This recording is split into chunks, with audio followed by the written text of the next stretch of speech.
मंगलाचरण प्रारंभ करते हैं। नारायणं नमस्कृत्य नरं चैव नरोत्तमं देवीं सरस्वतीं व्यासं ततो जयमुदीरयेत्।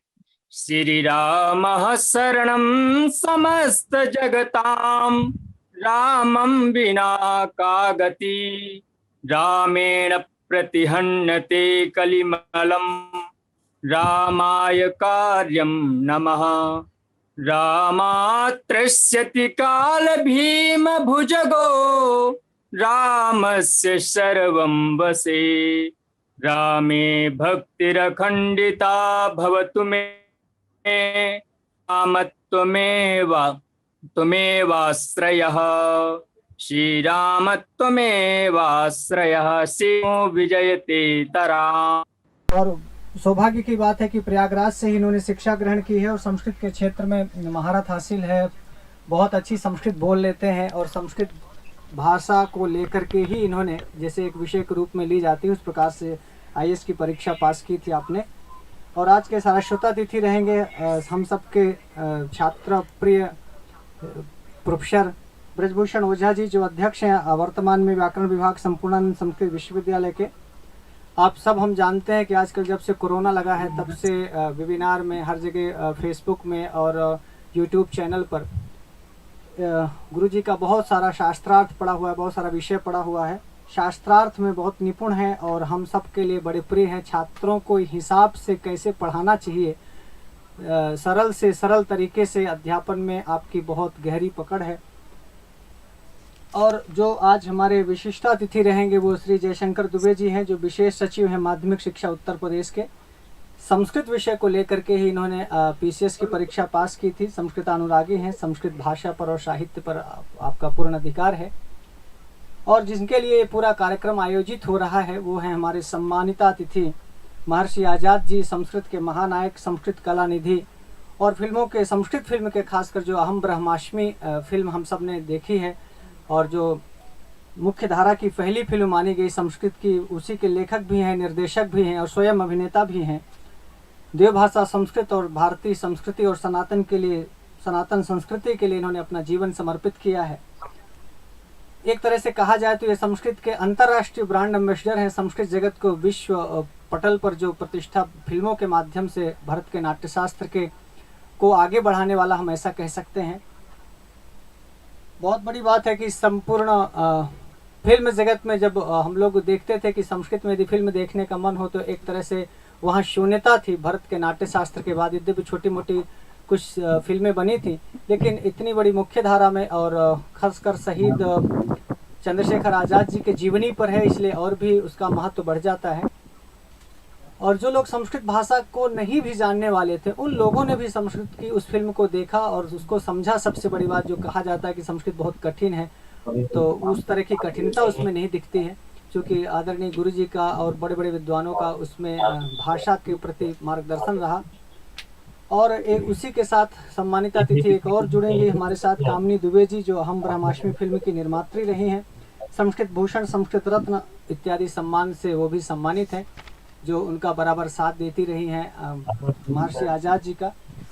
तो अब कार्यक्रम को हम आगे बढ़ाएं क्योंकि गुरु जी को शायद कहीं जाना भी है और अत्यंत शीघ्रता में है। इतना आकर के समय दिया, ये हम लोगों के लिए सौभाग्य की बात है। इसके बाद आए हुए अतिथि का हम स्वागत करना चाहेंगे और गुरुदेव से कहेंगे कि आदरणीय प्रोफेसर ब्रजभूषण ओझा गुरु जी से निवेदन करेंगे कि गुरु जी का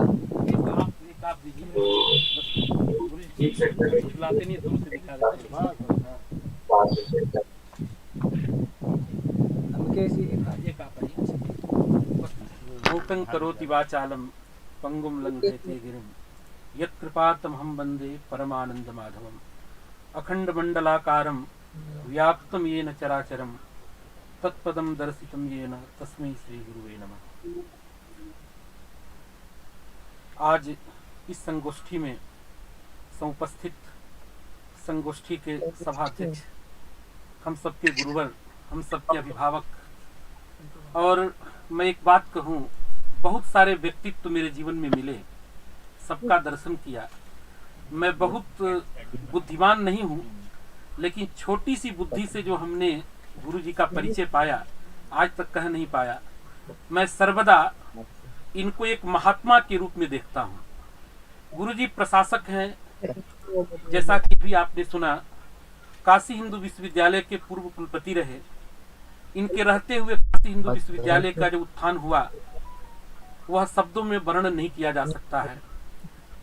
बहुत ऐसे अच्छे अच्छे विद्वान आए, उनका सबका अवदान चल रहा है, उसमें कारण गुरुदेव हैं। प्रशासन बाद की बात है, ये बड़े ही सरल सहृदय और एक महात्मा है। जैसा मैं कहता हूँ, संपूर्णानंद संस्कृत विश्वविद्यालय के कुलपति और वर्तमान उच्च शिक्षा परिषद के अध्यक्ष प्रोफेसर गिरीश चंद्र त्रिपाठी एक महात्मा व्यक्तित्व के रूप में मैं सदैव पूजा करता हूँ और जीवन भर करूंगा। और उससे भी विशेष बात यह है कि अर्थशास्त्र के होते हुए भी वेदों के प्रति, उपनिषदों के प्रति, संस्कृत भाषा के प्रति और संस्कृत के पंडितों के प्रति जो भाव है वो अनिर्वचनीय है, अद्भुत है, विलक्षण है। यद्यपि समय समय पर गुरु जी के मुख से संस्कृत के विषय में, संस्कृत के पंडितों के विषय में आलोचना भी मैं सुनता हूँ, जो कि आलोचना होनी भी चाहिए। कुछ कमियां भी हमारे अंदर, लेकिन कमियां दिखाने के लिए कभी आलोचना नहीं करते हैं। हम सब कैसे अच्छा काम करें, शास्त्र के लिए काम करें, संस्कृत के लिए काम करें, अपने जीवन को परमार्थ में कैसे लगाएं, हमारा क्या कर्तव्य है, ये कर्तव्य बोध कराते रहते हैं। तो ऐसे महामनीषी, समालोचक, समीक्षक और हम सबके अभिभावक, सदैव जिनकी मैं कहूं अकारण कृपा प्राप्त होती रहती है, ऐसा व्यक्तित्व आज हम सबके बीच में इस अंतरजाल के माध्यम से आप सब जुड़े हैं। सब इनका परिचय जानते ही हैं। अभी मैं देख रहा हूं हमारे भाई जयशंकर दुबे जी भी जुड़ गए, उनको भी प्रणाम है। शिवाकांत द्विवेदी जुड़े हैं, उनको भी प्रणाम है। और गुरु जी को पा करके यह संस्कृत गंगा, मैं चूंकि इसलिए यहाँ आया कि यह जो संस्कृत गंगा है ये ज्ञान गंगा भी है। मैं आपको एक परिचय करा दूं। इस प्रोग्राम को अभी पूरे देश में लगभग 7 लाख लोग देख रहे हैं, क्योंकि 7 लाख विद्यार्थी इससे जुड़े हुए हैं, फेसबुक के माध्यम से, यूट्यूब चैनल के माध्यम से और जूम के माध्यम से। और यह समारोह अपने आप में बड़ा ही विलक्षण है। अभी हम गुरु जी के मुख से जो अभी प्रकृत विषय है, भाषा के विकास में साहित्य और कला का कैसे अवदान होता है, सामान्यतः हम सभी जानते हैं, लेकिन विशेष रूप से आज के जो सभाध्यक्ष हैं उनके मुखारबिंद से सुनने को मिलेगा। ये हम सबका पुण्य है, भाग्य है। और साथ ही आज इस सभा के जो मुख्य बिंदु हैं, संस्कृत के महानायक जिनको उपाधि मिली हुई है, ऐसा अभी जैसा बता रहे थे, शास्त्र कला निधि की उपाधि मिली है और जिनका जीवन ऋषि तुल्य है। अक्सर फिल्मों की दुनिया में आपको व्यक्तित्व मिलते हैं, आप देखेंगे खान पान, आचार व्यवहार शायद उतना पवित्र नहीं होता है, शास्त्र सम्मत नहीं होता है, लेकिन जो हमारे अहम ब्रह्मास्मि, यह जो यजुर्वेद का वाक्य है, इस वाक्य को पूरे विश्व में फैलाने वाले फिल्म के माध्यम से इन्होंने फिल्म बनाई अहम ब्रह्मास्मि। उस फिल्म को भारत में हर जगह लोगों ने देखा, बहुत सराहा, पूरे विश्व में उसको वो प्रतिष्ठा मिली है। और अभी भी लोग प्रतीक्षा रहते हैं देखने के लिए, देख रहे हैं उसको निरंतर। उसकी जो है फैन, जो मित्र हैं वो बढ़ते जा रहे हैं। तो ऐसा व्यक्तित्व जिनका आज सम्मान होना है वो भी उपस्थित है, महर्षि आजाद जी। उनको भी मैं स्वागत करता हूं, अभिनंदन करता हूं। साथ ही बड़े हर्ष की बात है कि शिवाकांत द्विवेदी जी, 2 द्विवेदी जी हैं और दोनों ही संस्कृत से इस अधिकार को प्राप्त किए हैं। संस्कृत भाषा को विषय में रख करके, शास्त्र को रख करके शिवाकांत द्विवेदी जी आज जो IAS बने हैं। हमारे मित्र जयशंकर दुबे जी बड़े ही आत्मीय हैं, हमारा उनका तो बहुत पहले का संबंध है, बहुत आंतरिक संबंध है, यहाँ कहना उचित नहीं है। और संस्कृत के प्रति क्या भाव है दोनों का, मैंने बहुत करीब से देखा है और मैं जानता हूँ। शिवाकांत द्विवेदी, चूंकि ये हिंदी का प्रोग्राम है, धारा प्रवाह संस्कृत बोलते हैं। जयशंकर दुबे जी भी वैसा ही संस्कृत बोलते हैं। दोनों संस्कृत के प्रति अगाध श्रद्धा रखते हैं, इसलिए दोनों को आज इस सभा में हमने आमंत्रित किया है। अंतरजाल के माध्यम से दोनों लोग जुड़े हैं, उनका भी स्वागत है, अभिनंदन है। चूंकि इसमें इसलिए मैं कर रहा हूँ, ये तो संस्कृत गंगा का कार्यक्रम है, लेकिन आज हमारे जो सर्वज्ञ भूषण जी हैं, जिन्होंने संस्कृत को जन जन तक पहुंचाया है, मैंने प्रतिदिन मैं जब कई बार यहाँ पढ़ाने आता हूँ, मुझे सुनने के लिए 1000-2000 ऑनलाइन रहते हैं हमेशा। तो इन्होंने ऐसा एक क्षेत्र बनाया है, एक स्थल बनाया जहाँ सब लोग जुड़ते हैं। और विशेष करके इन्होंने कहा कि गुरु जी आएंगे आज, गिरीश चंद्र त्रिपाठी जी, जिनके प्रति हम सभी अवनत हैं, पूरा संस्कृत समाज जिनकी वंदना करता है, वेदों में पुराणों में जिनकी आस्था है। और मैं तो कई बार बहुत डर भी लगता है कि गुरु जी का जो संस्कृत का ज्ञान है, बड़े बड़े पंडित भी जो है दूर भागने लगते हैं, कई बार पूछ देते हैं कि वाक्य कैसे बना, और उसका ज्ञान भी रखते हैं। तो ऐसे महामनीषी पूज्यवर त्रिपाठी जी उपस्थित हैं, उनकी चरणों में वंदना करता हूँ, उनकी पूजा करता हूँ, अभ्यर्चना करता हूँ। हम सभी बहुत गदगद हैं। और एक और व्यक्तित्व है कामिनी दुबे, जिन्होंने अहम ब्रह्मास्मि फिल्म का निर्माण किया है। इस फिल्म की निर्मात्री हैं, जिनको संस्कृत भूषण, संस्कृत रत्न कई संस्थाओं ने उपाधि दी है। आज वो भी अंतर्जाल के माध्यम से उपस्थित हैं। तो विशेष करके महर्षि आजाद और साथ में कामिनी जी, दोनों को यहाँ स्वागत है, अभिनंदन है। और बाकी कार्यक्रम, चूंकि हम ज़्यादा इसमें बोलना नहीं चाहते हैं, 1-2 वाक्य यही कहना है। आप सभी जानते हैं जो प्रकृत विषय है, भाषा का विकास हमने सबने देखा है। हम भाषा में जीते हैं, भाषा के माध्यम से ही चलते हैं। जो कुछ पढ़ते हैं, लिखते हैं, वो भाषा के माध्यम से ही होता है। वो शासन हो, प्रशासन हो, सब में भाषा है। लेकिन इस भाषा का विकास कैसे हो, उत्थान कैसे हो, उत्थान के कारण क्या हैं, ये सबकी जिज्ञासा होती है, सब चाहते हैं। तो साहित्य का और कला का अवदान हम सभी जानते हैं। साहित्य का मतलब होता है वह पद्य साहित्य हो, गद्य साहित्य हो, या दृश्य हो, नाटक हो, धारावाहिक हो, फिल्म हो, या कलाएं जो है, चित्रकारिता इत्यादि जो कुछ भी बनती हैं, वो सबका बड़ा अच्छा वर्णन संस्कृत शास्त्रों में भी है। और उसको साकार किया है महर्षि आजाद ने। अहम ब्रह्मास्मि वाक्य यजुर्वेद का है, बृहदारण्यकोपनिषद का है। उस वाक्य को लेकर के, उसको आधार बना करके किस प्रकार से, कितनी बारीकियों से इन्होंने चंद्रशेखर आजाद के ऊपर उसको फिल्माया है, हम सभी ने देखा है और सबने बहुत सराहा है। उसको अपार सफलता मिली है। जैसा अभी सर्वज्ञ जी बता रहे थे कि यह फिल्म संस्कृत की मुख्य धारा की फिल्म है। इसके पहले छोटी मोटी फिल्में आई थी, शंकराचार्य के ऊपर आई थी, लेकिन वो फिल्म में जो हम कहते हैं नवरस रुचिरा, सभी रस होना चाहिए, तभी जाकर के फिल्म उस पद को, उस प्रतिष्ठा को प्राप्त करती है। इसमें आप देखेंगे फिल्म के लिए जितनी भी चीजें चाहिए, सभी चीजों का इन्होंने समावेश किया है और सबने बहुत सराहा है, बहुत सफलता मिली है, अपार सफलता मिली है।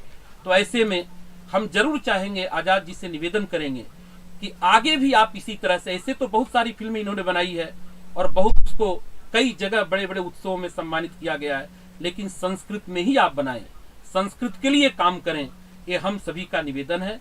बहुत बहुत धन्यवाद। अब हम लोग जो है, जैसा गुरु जी का आदेश है, सबसे पहले जो हमारे मुख्य अतिथि हैं शिवाकांत द्विवेदी जी, उनका वक्तव्य हम सब अंतर्जाल के माध्यम से सुनेंगे, उनका आशीर्वाद प्राप्त करेंगे। शिवाकांत द्विवेदी जी। सर्वेभ्यो नमः प्रणमामि। श्रीमद्गुरुभ्यो नमः। अस्मत्पितृचरण कमलेभ्यो नमः। आचार्य प्रवरेभ्यो नमः। ओझा महोदयेभ्यः। अस्मद्गुरुचरणाः प्रवर्तन्ते प्रोफेसर त्रिपाठिनः तान् अहं वन्दे।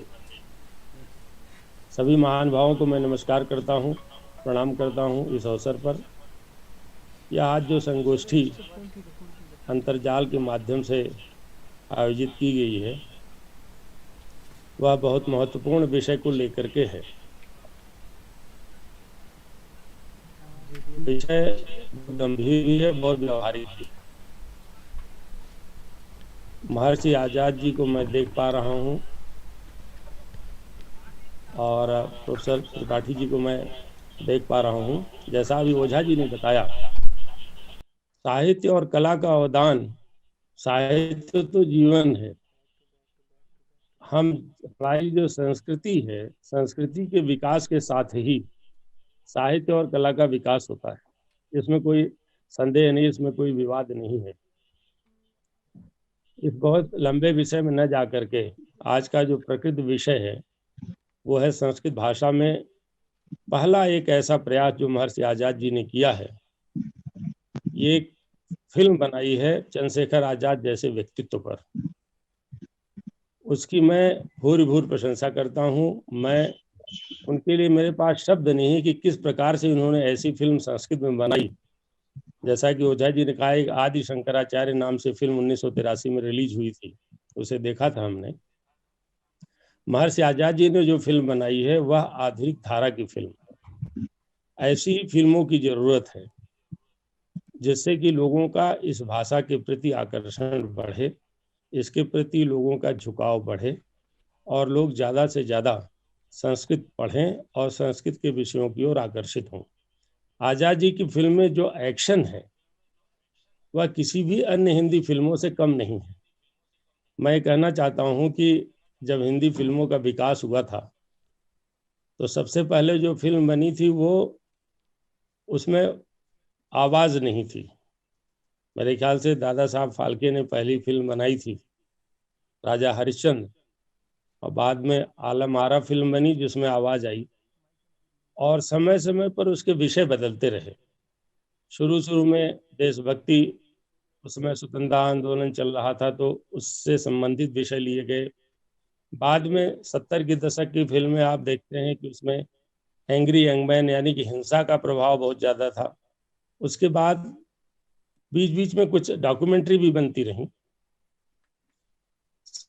समय के साथ उसमें जो मेन विषय बना वो रोमांस बना, जैसे हम रोमांटिक फिल्म कहते हैं। फीचर फिल्म तभी सफल हो पाती रही है जब तक उसमें प्रेम का अंश नहीं रहा है तो सफल नहीं होती रही। यानी कि फिल्मों का जो विकास हुआ हिंदी में वह क्रमिक रूप से हुआ और धीरे धीरे लगभग 60-70 साल का समय लगा फिल्मों के आज के रूप को प्राप्त होने में। इसे हम सभी जानते हैं। महर्षि आजाद जी ने जो प्रयास प्रारंभ किया है, मैं तो इसे मानता हूँ यह एक छलांग है। 83 के बाद ये फिल्म आई है और नए कलेवर में आई है। मैं आशा करता हूँ और मेरी शुभकामना है कि महर्षि जी इस दिशा में आगे बढ़ते रहेंगे और इन्हें नित्य सफलता मिले, यह हम भगवान से प्रार्थना करेंगे। दूसरा बिंदु संस्कृत के बारे में मैं कहना चाहूँगा। इस फिल्म के बारे से भी जुड़ा हुआ वो है, हमारी प्रवृत्ति ये रही है कि संस्कृत को हम बहुत दुरूह बना देते हैं। संस्कृत को बातचीत की भाषा देखते हैं तो फिल्मों में न तो अधिक रहता है न तो कठिन हिंदी है, वो मिली जुली भाषा होती है। कुछ इसी प्रकार की व्यवहारिक संस्कृत का हमें प्रयोग करना चाहिए फिल्मों में भी, जैसे कि सामान्य ज्ञान वाला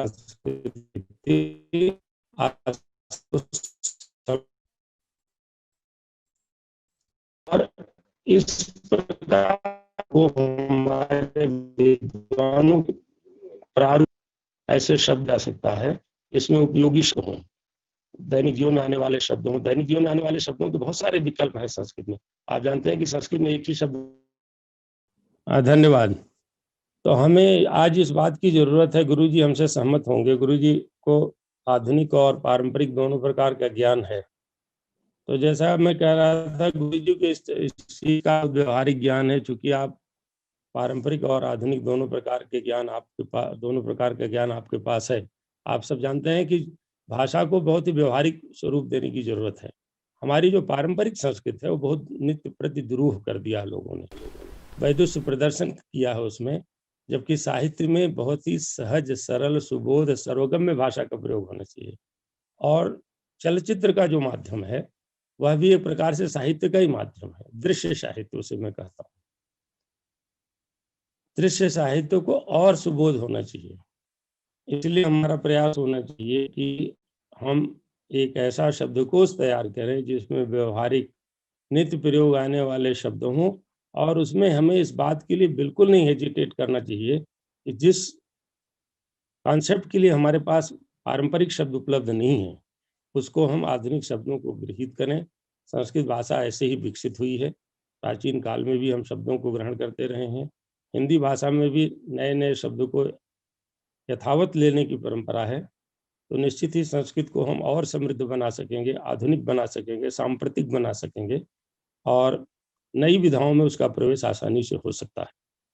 इन्हीं शब्दों के साथ मैं पुनः आदरणीय प्रोफेसर त्रिपाठी जी को सादर प्रणाम करते हुए, आजाद जी का अभिनंदन करते हुए, प्रोफेसर झा को का नमन करते हुए, सभी उपस्थित जुड़े हुए लोगों का अभिनंदन करते हुए अपनी बात को समाप्त करता हूँ।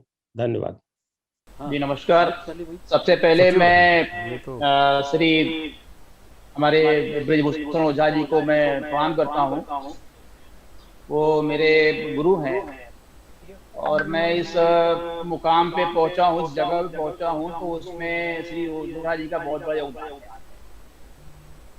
मैं जैसा कि बता दूं आपको कि मैं कॉमर्स का विद्यार्थी रहा हूँ और मैंने एमकॉम किया हुआ है, बट प्रतियोगी परीक्षाओं के लिए मैंने संस्कृत विषय का चयन किया और ओझा जी ने उसमें मेरी बहुत मदद करी।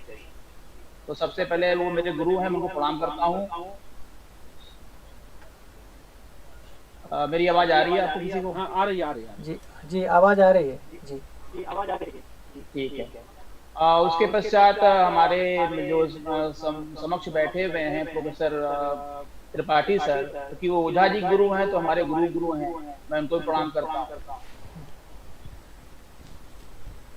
महर्षि आजाद साहब भी मुझे दिखाई पड़ रहे हैं। अभी मैंने अपने वरिष्ठ साथी आदरणीय श्री ओझा जी, अपने शिवाकांत जी को भी मैंने सुना, वो हमारे वरिष्ठ अधिकारी हैं सेवा के और उनकी बहुत ही अच्छी ख्याति है, बहुत अच्छी उनकी इमेज है, तो मैं उनको प्रणाम करता हूँ। और इस जो भी अभी अंतरजाल शब्द का इस्तेमाल किया गया, मेरे लिए नया शब्द था, अच्छा होगा कि ज्ञान में वृद्धि हुई। तो इससे जुड़े हुए जो लोग भी हैं, कनेक्ट हैं, मैं उन सबको नमस्कार करता हूँ, प्रणाम करता हूँ। होते हैं तो मैं उनसे शुभाशीष अपना व्यक्त करता हूँ। मैं धन्यवाद देता हूँ, मुझे इस कार्यक्रम के लिए आमंत्रित किया गया। अभी हमारे वरिष्ठ साथी श्री जो है क्या बोलते हैं शिवाकांत सर अपनी बात को रख रहे थे। जैसा कि हम सभी जानते हैं कि भाषा के विकास में साहित्य और कला का योगदान जो है सबसे अधिक है। कोई भी भाषा तभी समृद्ध मानी जाती है जब उसमें साहित्य और उसकी कला में जितनी ज्यादा उसमें रचनाएं होती हैं या जितनी चीजें उसमें होती हैं, उसी से भाषा की जो है क्या बोलते हैं कि उसको मानते हैं। और इस क्षेत्र में संस्कृत का जो स्थान है वो सर्वोपरि है। आप प्राचीन भारत में देखेंगे गुप्त काल में तो उस समय कहते हैं कि वो स्वर्ण युग था गुप्त काल को।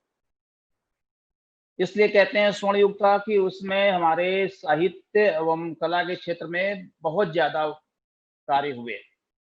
संस्कृत उस मुख्य भाषा थी और जितने भी आप देखेंगे उस समय रचनाएं हुई, जितने भी कार्य हुए वो संस्कृत के क्षेत्र में किए गए। उससे हम ये कहते हैं कि गुप्त काल जो है हिंदुस्तान का स्वर्ण काल रहा। वर्तमान में संस्कृत भाषा अपने जो उसका जो स्थान था उस स्थान को प्राप्त नहीं कर पा रही है। उसका सबसे बड़ा कारण ये है कि आज ये धारणा बना दी गई कि संस्कृत पढ़ने वाले सिर्फ पंडित और पुरोहित का कार्य करते हैं। आज मैं जिस विभाग में बैठा हूँ, माध्यमिक शिक्षा विभाग में, तो संस्कृत का भी कार्य मैं देखता हूँ। और जो संस्कृत के विषय में एक गलत धारणा है कि संस्कृत वही लोग पढ़ते हैं जो कि अन्य विषय में अच्छा नहीं कर पाते हैं या उनका एडमिशन नहीं हो पाता, वही संस्कृत लेते हैं, जबकि ऐसी बात नहीं है। और संस्कृत के क्षेत्र में मैं ये भी मुझे कहने में थोड़ा संकोच नहीं है कि अच्छे लोगों की भी कमी है। हमारे सामने ब्रजभूषण ओझा जी हैं, उनके जैसे विद्वान अगर इस क्षेत्र में हो, संस्कृत क्षेत्र में हो, तो संस्कृत अपने पुराने स्थान को प्राप्त करने में पीछे नहीं रहेगा। आज की तारीख में हम लोग बहुत सारे ऐसे उस पर काम कर रहे हैं जिससे कि जो संस्कृत के क्षेत्र में हमारा जो उत्तर प्रदेश है एक नए स्थान को, एक नई ऊंचाई को प्राप्त करे।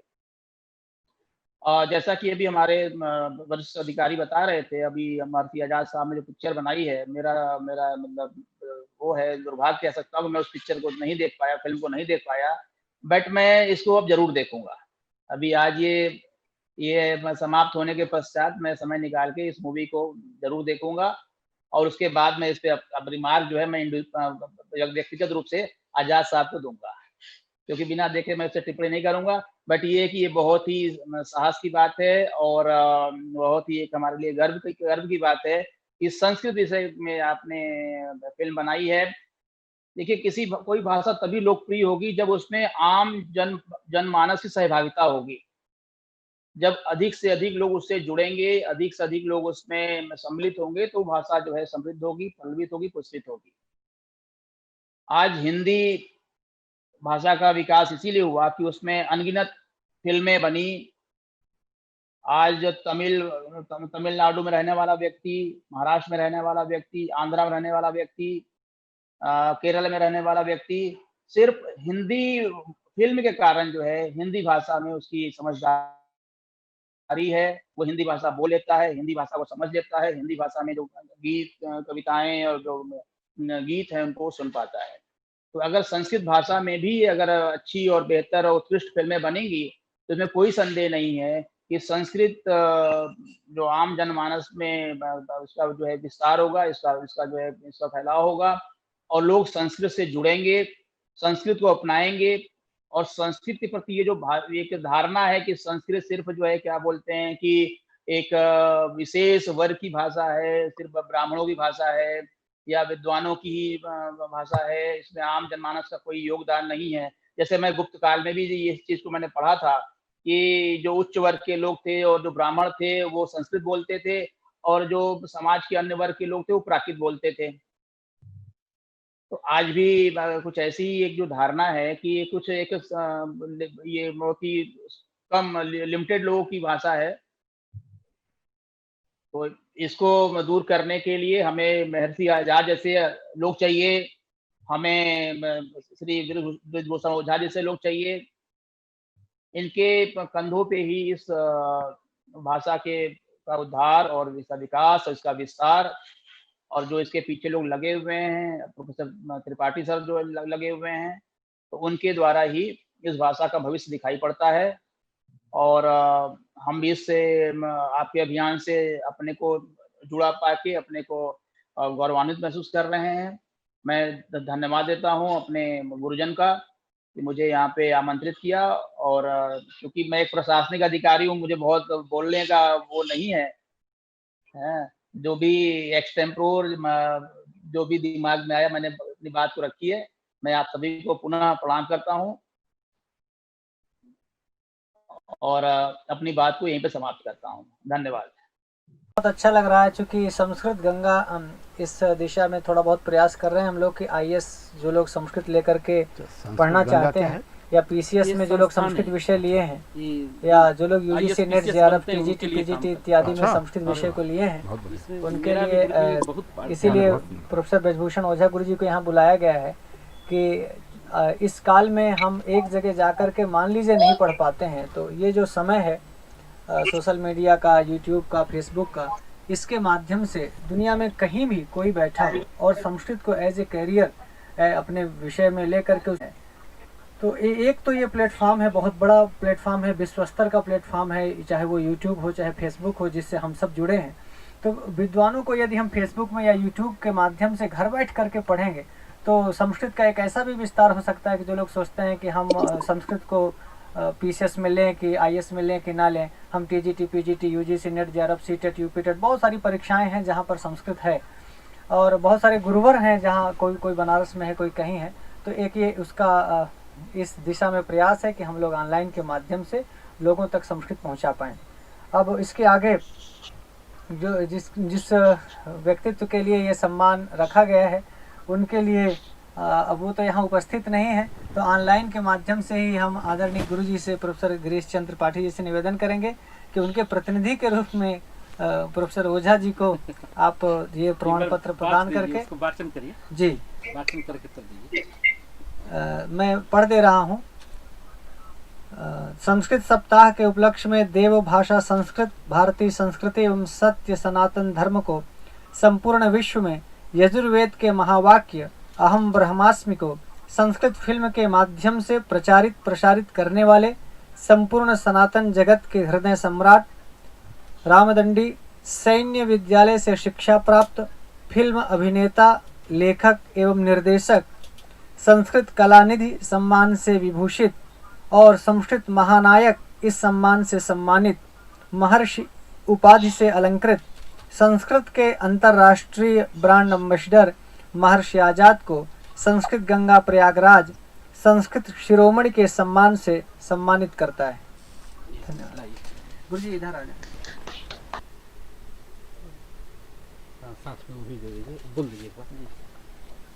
जो संस्कृत फिल्म निर्मात्री हैं श्रीमती कामिनी दुबे जी, उनके लिए संस्कृत ज्योत्सना इस सम्मान से सम्मानित किया गया है। आपको संस्कृत सप्ताह के उपलक्ष्य में देव भाषा संस्कृत की सतत सेवा करने वाली तथा अहम ब्रह्मास्मि संस्कृत फिल्म की निर्मात्री, संस्कृत भूषण, संस्कृत रत्न इत्यादि अनेक उपाधियों से विभूषित श्रीमती कामिनी दुबे को संस्कृत गंगा प्रयागराज संस्कृत ज्योत्सना के सम्मान से सम्मानित करता है।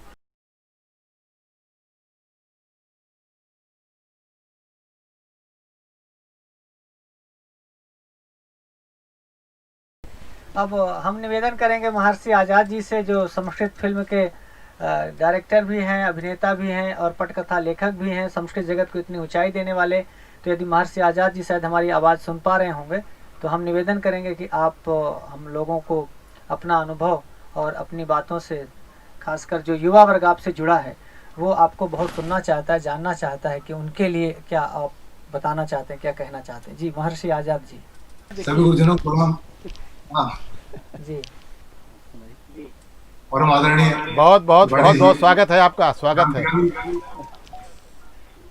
बीएचयू के क्रांतिकारी कुलपति रहे और पूरे हिंदुस्तान को एक किया बीएचयू के माध्यम से। भारतीयता को मजबूती दी आपने। जयशंकर प्रसाद जी, दुबे जी, और महत्वपूर्ण बात इसमें शिवाकांत जी और जयशंकर दुबे जी की भी है कि इनके परिवार में आईएएस करने के लिए संस्कृत विषय चुनने की आजादी थी, जिसकी वजह से आज संस्कृत के रूप में दो महापंडित हमारे सामने उपलब्ध हैं। और उनके गुरुजनों को, उनके परिवार के परिवार माता पिता को मैं धन्यवाद देता हूं, जो आपने उन्हें संस्कृत चुनने की आजादी दी, जिसकी वजह से भारतीयता इनके माध्यम से जीवित रहेगी। सबसे महत्वपूर्ण बात तो है कि जो पिछले हफ्ते जो राम जन्मभूमि का जो शिलान्यास हुआ, उसके लिए सबको शुभकामना है, पूरे भारत को शुभकामना है। एक नए नव निर्माण की तरफ भारत बढ़ चुका है, जिसकी बुनियाद पड़ चुकी है। जो कमियां जाने रही है उसे हमें पूरा करना है।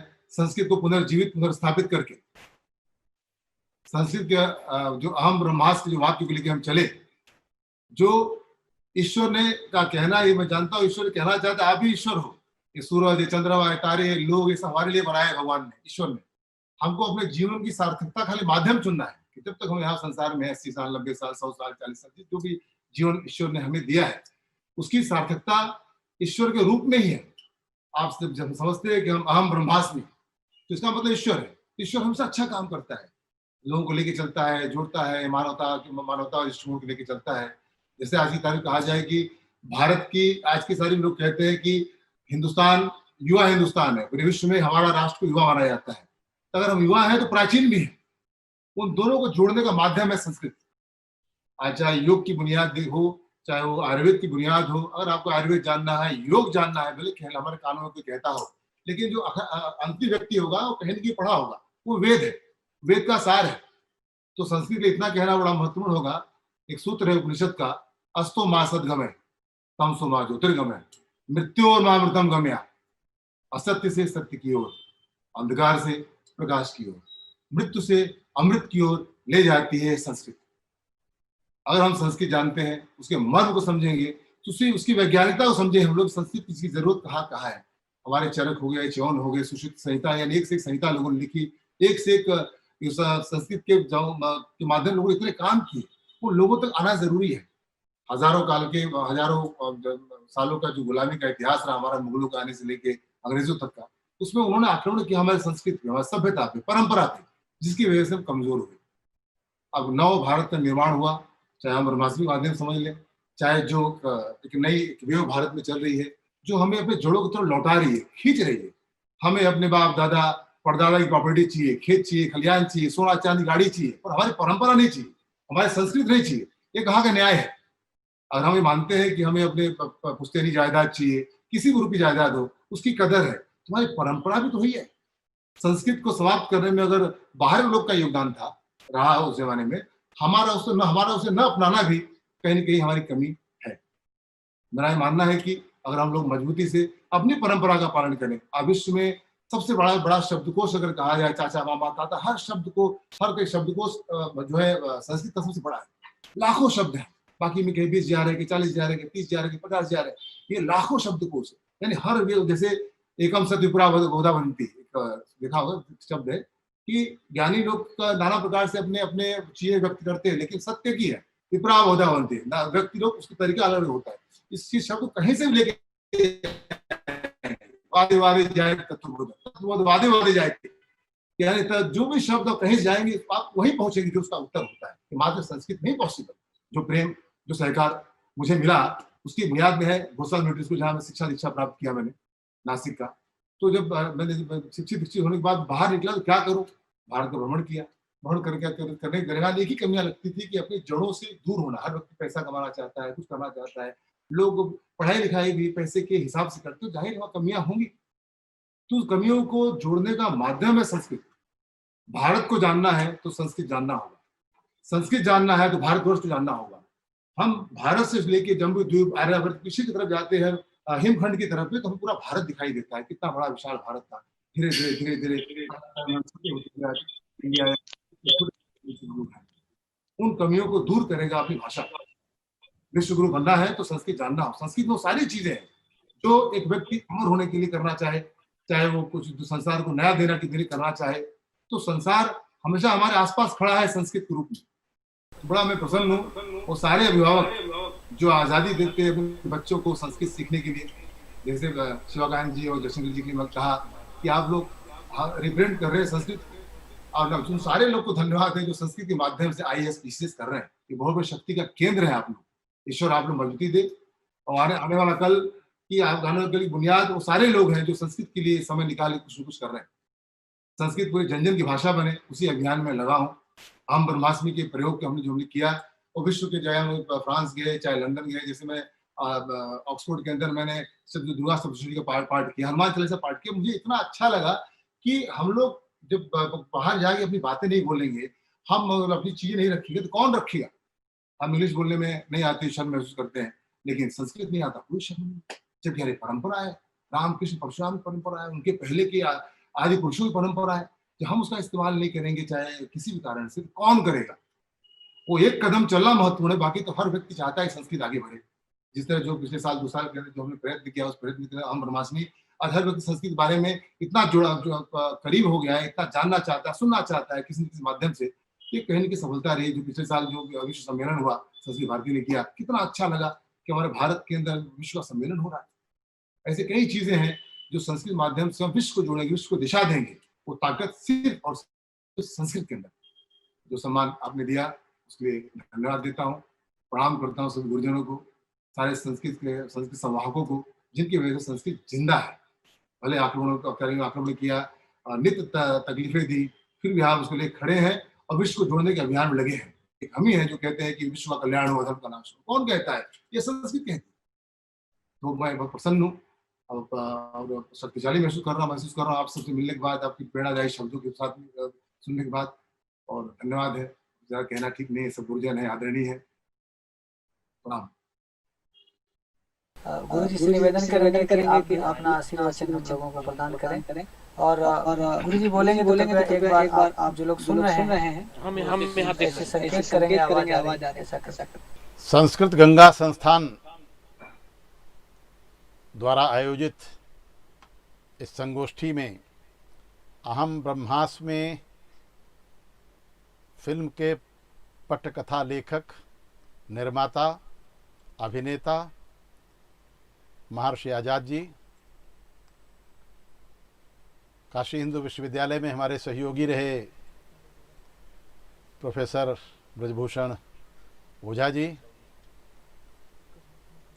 हमारे बड़े पुराने साथी अनुज श्रीयुत शिवाकांत जी, श्रीयुत जयशंकर दुबे जी और सर्वज्ञ भूषण जी, मुझे अत्यंत प्रसन्नता है कि संस्थान के माध्यम से, इस संगोष्ठी के माध्यम से एक ऐसे समय में जब पूरा विश्व न केवल स्वास्थ्य और स्वास्थ्य से जुड़े विषयों पर विचार कर रहा है, बल्कि सामाजिक व्यवस्था, सामाजिक संबंध, राजनीति, अर्थव्यवस्था, संस्कृति और यहाँ तक कि विज्ञान और तकनीक से जुड़े विषयों पर भी पुनर्विचार करने के लिए विवश दिखाई पड़ रहा है। ऐसे में भारत जो एक दर्शन है, एक दृष्टि है, एक विचार है, उसे समझने की आवश्यकता न केवल भारत अनुभव कर रहा है बल्कि संपूर्ण विश्व अनुभव कर रहा है। और जब मैंने कहा कि भारत एक दर्शन है, दृष्टि है, विचार है, उस समय हमारे मन में एक बात आती है कि मैं अकेला हूं, अनेक रूपों में प्रकट हूं, परमात्मा की इस इच्छा से सृष्टि का निर्माण हुआ, एको हम बहुश्याम। इसलिए हमारे जो महर्षि, जिन लोगों ने पूरा जीवन अपना इस सृष्टि के रहस्य को समझने और सत्य के साक्षात्कार करने के लिए नियोजित किया, उन्होंने माना कि यह जब संपूर्ण सृष्टि परमात्मा का ही स्वरूप है तो फिर यह वसुधा एक परिवार है, वसुधैव कुटुंबकम। और जब संपूर्ण वसुधा हमारा परिवार है तो अगला सिद्धांत हमारे दर्शन का यह कहता है कि सर्वे भवन्तु सुखिनः, क्योंकि परिवार में अगर कोई एक व्यक्ति भी दुखी है तो परिवार के शेष लोग अपने आप कष्ट की अनुभूति करने लगते हैं। दूसरे दर्शन बहुत उदार हुए तो उन्होंने कहा लिव एंड लेट लिव, जियो और जीने दो। सर्वे भवन्तु सुखिनः की बात केवल और केवल भारत का दर्शन, दृष्टि और विचार करता है। यह शास्त्रार्थ और संवाद की भूमि रही, बहस की भूमि नहीं रही। और इसलिए यहाँ हारने वाला जीतने वाले को अपना शत्रु नहीं मानता। वो कहता है कि मुझे सत्य का एहसास नहीं था, आज मुझे आपने कराया और इसलिए मैं आज से आपका अनुयायी हूँ। हम यह भी नहीं कहते जो हम कह रहे हैं वही अंतिम सत्य है, जो हम कह रहे हैं वह भी सही हो सकता है, जो कोई दूसरा कह रहा है वह भी सही हो सकता है कोई तीसरा व्यक्ति जो कह रहा है वह हम दोनों से अधिक सही हो। इसलिए आनो भद्राः कृतवो यन्तु विश्वतः, let noble thoughts come from all corners of universe. समाज जीवन में अनेक प्रकार की विसंगति और मतभेद हो सकते हैं, इसलिए साहित्य की आवश्यकता होती है, क्योंकि nothing is perfect and pure in this creation of God. परमात्मा की सृष्टि में सर्वांग शुद्ध कुछ भी नहीं है। समय के साथ सिद्धांतों में, विचारों में विसंगतियां और विकृतियां आती हैं। इसलिए साहित्य और साहित्यकार का धर्म है कि उन सिद्धांतों और मूल्यों को बचाने के लिए विसंगतियों और विकृतियों पर चोट करे। परंतु बहुत बार ऐसा होता है कि साहित्य और साहित्यकार विसंगतियों और विकृतियों पर चोट करते करते मूल सिद्धांतों और विचारों, मूल्यों पर प्रहार करते हैं, और ऐसी स्थिति में स्वयं साहित्य और साहित्यकार भी विकृति की कोटि में खड़े होते हैं। इसलिए मैं बधाई देना चाहूँगा, उनका स्वागत और अभिनंदन करना चाहूँगा महर्षि आज़ाद जी का, कि जिन्होंने 700-800 वर्षों के हमारे स्वतंत्रता संग्राम के नायकों के संकल्प को आगे बढ़ाने की दिशा में अपना प्रयत्न योजित किया। एक ऐसा कालखंड जब हमारे संस्कृति, दर्शन, दृष्टि और विचार के बीज सुरक्षित रखना मुश्किल हो रहा था, उस समय भी इस देश के नायकों ने बहुत बड़ा बलिदान किया।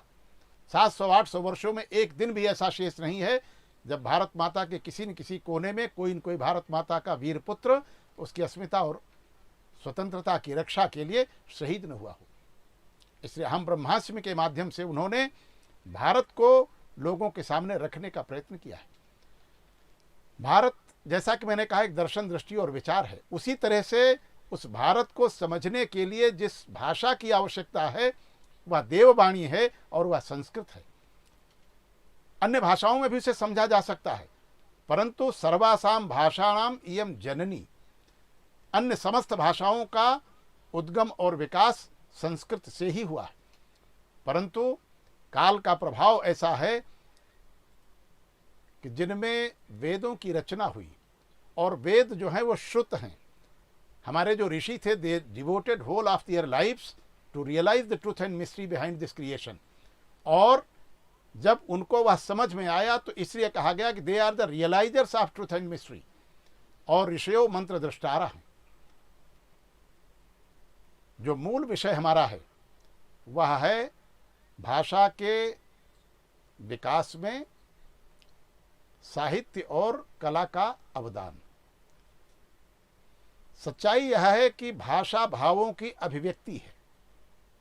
हमारे मन में जो विचार हमारे ऋषियों की जीवन भर की तपस्या और साधना के आधार पर जो सत्य का साक्षात्कार हुआ, उसका प्रकटीकरण जिस भाषा में हुआ वह संस्कृत थी, वह देववाणी थी। चूंकि देवत्व का, ईश्वरत्व का और प्रकृति के सत्य का साक्षात्कार जब उनको हुआ तो जिस भाषा में हुआ वह भाषा भी देवत्व का ही स्वरूप है, और इसलिए वो देववाणी है। भाषा भावों की अभिव्यक्ति है, परंतु भावों के निर्माण में साहित्य और कला की जितनी बड़ी भूमिका है उतनी अन्य किसी विषय की नहीं है। हमारे जो भाव निर्माण होते हैं, जो हमारी दृष्टि निर्माण होती है, जो हमारे विचार निर्माण होते हैं, उनका मूल स्रोत कहीं न कहीं साहित्य का अधिष्ठान और अध्ययन है, कला की दृष्टि है। हमारे भावों को उद्वेलित करने में, उनको प्रबोधित करने में, उनको प्रस्फुटित करने में जो योगदान साहित्य और कला का है वह किसी दूसरी चीज का नहीं है। इसलिए आज अगर संस्कृत के उन्नयन की हम बात कर रहे हैं तो हमें संस्कृत का जो महनीय साहित्य है उस साहित्य को लोक तक पहुंचाने की आवश्यकता है। We will have to make the access of people to the literature of Sanskrit. Sanskrit के साहित्य तक लोगों की सुगम पहुंच बन सके, हमें भाषा को वह स्वरूप भी देना है। जो बात हमारे अनुज शिवाकांत जी ने कही कि संस्कृत का आज हम स्वरूप बदलने की बात नहीं करते, लेकिन वह ऐसा स्वरूप हो जो ग्राह्य हो, स्वीकार्य हो और एडॉप्टेबल हो, जिसे लोग अंगीकार कर सकें, जिससे साहित्य तक उनकी पहुंच बन सके, जिससे कला तक उनकी पहुंच बन सके। और यदि साहित्य और कला तक उनकी अभिव्यक्ति और पहुंच बनती है तो निश्चित तौर पर जो उनके अंदर भाव बनेंगे, जिस तरह के लोगों की हमें आवश्यकता है, क्योंकि किसी राष्ट्र का निर्माण अचानक नहीं होता। A nation is not built overnight. उस राष्ट्र का निर्माण सामर्थ्यवान, संस्कारवान, चरित्रवान, देशभक्त लोग करते हैं, और ऐसे लोगों के निर्माण की व्यवस्था और प्रक्रिया शिक्षा है। और निश्चित तौर पर संस्कृत के माध्यम से जो वातावरण समाज में तैयार होगा वो अनुशासित समाज होगा, सामर्थ्यवान समाज होगा, संस्कारवान समाज होगा, समावेशी और समन्वय से पूर्ण समाज होगा, आज जिसकी आवश्यकता है। परंतु यदि ऐसा समाज हमें निर्माण करना है और इसका माध्यम केवल और केवल संस्कृत है, और यदि उसे माध्यम को भी हमें स्वीकार करना है, तो निश्चित तौर पर उस साहित्य तक लोगों की पहुंच बने, उस कला तक लोगों की पहुंच बने, तभी वह भाषा समृद्ध होगी और फिर उसके माध्यम से राष्ट्र का निर्माण हो सकेगा। मैं फिर से संस्कृत गंगा संस्थान और उससे जुड़े हुए लोग जिस तरह का यह अभियान चला रहे हैं उसके लिए मैं उन्हें बधाई देना चाहता हूं। और फिर से महर्षि आजाद जी, कामिनी दुबे जी दिख रही हैं, मैं उन दोनों का बहुत बहुत स्वागत और अभिनंदन करता हूं, क्योंकि जिस विचार, दृष्टि और दर्शन को बचाने के लिए हमारे पूर्वजों ने महनीय बलिदान दिया, जब भारत आजाद हुआ तो कहीं न कहीं वह विचार हमारी दृष्टि से ओझल हुआ। और यदि हमें इसे इंग्लैंड ही बनाना था तो इसे आज़ाद कराने की आवश्यकता नहीं थी, क्योंकि अंग्रेज हमसे बढ़िया इंग्लैंड बना सकते थे। हमारे जो स्वतंत्रता के नायक थे वे भारत को आज़ाद करा रहे थे, और भारत माने, उसकी आज़ादी माने केवल राजनीतिक आज़ादी नहीं थी, वह दार्शनिक आज़ादी थी, वह दृष्टिगत आज़ादी थी, वह विचार की आज़ादी थी, जो लड़ाई कहीं न कहीं अभी भी अधूरी है और उस लड़ाई को पूरा करने में महर्षि आज़ाद जी ने, कामिनी दुबे जी ने जो योगदान दिया है, उसके लिए उनकी जितनी प्रशंसा की जाए वह कम है। और मुझे पूरा भरोसा है कि उन्होंने निश्चित तौर पर इसे किसी स्वार्थ के लिए नहीं किया, कहीं न कहीं परमात्मा की उन पर कृपा है, इसलिए परमात्मा के कार्य का वे निमित्त बन रहे हैं। आज भारत अगर फिर से विश्वगुरु था तो विश्वगुरु था अपने विचार दर्शन और दृष्टि के आधार पर, और उस विचार दर्शन और दृष्टि की अभिव्यक्ति का माध्यम संस्कृत थी। तो आज़ादी ने बिल्कुल ठीक कहा कि अगर भारत को हमें समझना है तो वह हम बिना संस्कृत को समझे नहीं समझ सकते, और संस्कृत हमें समझ में आ जाएगी तो भारत समझ में आ जाएगा, और जिस दिन हम भारत समझ लेंगे उस दिन भारत एक दर्शन दृष्टि विचार हमारी समझ में आएगा, और हम फिर से भारत को विश्वगुरु के स्थान पर प्रतिष्ठित करने में सफल होंगे। आप सबको इस कार्यक्रम में आने के लिए बहुत बहुत बधाई, और जिन लोगों ने मुझे भी यहाँ मौका दिया इससे जुड़ने का, इसके लिए उनके प्रति मैं हृदय से आभार व्यक्त करता हूँ। आप सबको बहुत बहुत धन्यवाद। आप गुरुजी ज़्यादा तो नहीं है, मैं ही बोल देता हूँ। बहुत बहुत धन्यवाद आप सभी को। और आचार्य अभिजीत जी दिख रहे हैं आपको, बहुत बहुत स्वागत, बहुत बहुत सम्मान। उनसे और दो कर दीजिए, धन्यवाद ज्ञापन। 2 मिनट आपकी भी आवाज़ यदि हम लोग सुन पाते तो मुझे बहुत खुशी ज्ञापन के होती। रूप में, धन्यवाद। आप जुड़े, और धन्यवाद ज्ञापन के रूप में यदि आपकी आवाज़ हम लोग सुन पाए तो मुझे खुशी होगी बहुत। आचार्य अभिजीत जी। अंतर्जाल के माध्यम से इस कार्यक्रम में उपस्थित सभी गणमान्य अतिथिवृंद, विद्वतजन, महानुभाव, आप सबको आचार्य अभिजीत का प्रणाम, अभिनंदन, वंदन। आज गणमान्य अतिथिवृंद को सुनने के बाद, हमारे संस्कृत महानायक आपको सम्मानित होते हुए देखने के बाद, कुछ बातें मैं कहना चाहता हूं जो मेरा अनुभव है। आज़ाद जी के साथ इस फिल्म के निर्माण के समय से पूरे देश की परिक्रमा करने के साथ साथ जो हमने विचार निर्मित किए, जिस तरह से हमने फिल्म बनाई, उस हिसाब से आज़ाद के व्यक्तित्व, उनकी सोच समझ, उनकी साधना, इस पर थोड़ा प्रकाश डालना चाहता हूं। आज़ाद इस सनातन भारत को फिर से सनातन भारत बनाने के लिए कटिबद्ध थे, प्रतिबद्ध थे। शुरू से फिल्म बनाना, फिल्म तो एक निमित्त मात्र है, एक विधा है अपनी बात कहने की, प्रेजेंट करने की, प्रस्तुत करने की। आज़ाद उस समय सोचते थे, फिर तुम्हें रच दूं मैं धरा के भाल पर, आंख दूं मैं गगन के गाल पर। है समय छिछला बहुत ओछा, नशे के ज्वार जैसा, स्वप्न मेरा गुरु गहन है, जागरण के सार जैसा। मुक्त चिर निर्बंध को तुम्हारा प्राण दूं, कमल वन को तुम्हारी बाहों की छां दूं। फिर तुम्हें रच दूं मैं धरा के भाल पर, फिर तुम्हें आंख दूं मैं गगन के गाल पर। उसके बाद इस कार्यक्रम में मैं ये कहना चाहता हूं, जैसे जैसे हमारी फिल्म आगे बढ़ी और उसके रिजल्ट सामने आ रहा है, जब राष्ट्रवादी फिल्में बनती हैं तो राष्ट्रवाद की प्रचंड लहर भी चलती है, और वो जो भारत है, भारत का पगचाप, भारत की प्रतिध्वनि स्पष्ट सुनने को मिल रही है। भारत उस सनातन भारत की तरफ लौट रहा है, और वो जो प्रतिध्वनि है, बढ़ता जाता घुंघरू का रहो, क्या यह भी हो सकता संभव, यह जीवन का अभिनव अनुभव, पदचाप शीघ्र पदराग तीव्र, स्वागत को उठ रे कविमानी, वह पग ध्वनि मेरी पहचानी। हो शांत जगत के कोलाहल, रुक जारी जीवन की हलचल, मैं दूर पड़ा सुन लूं 2 पल, संदेश नया जो लाई है यह चाल किसी की मस्तानी, वह पग ध्वनि मेरी पहचानी।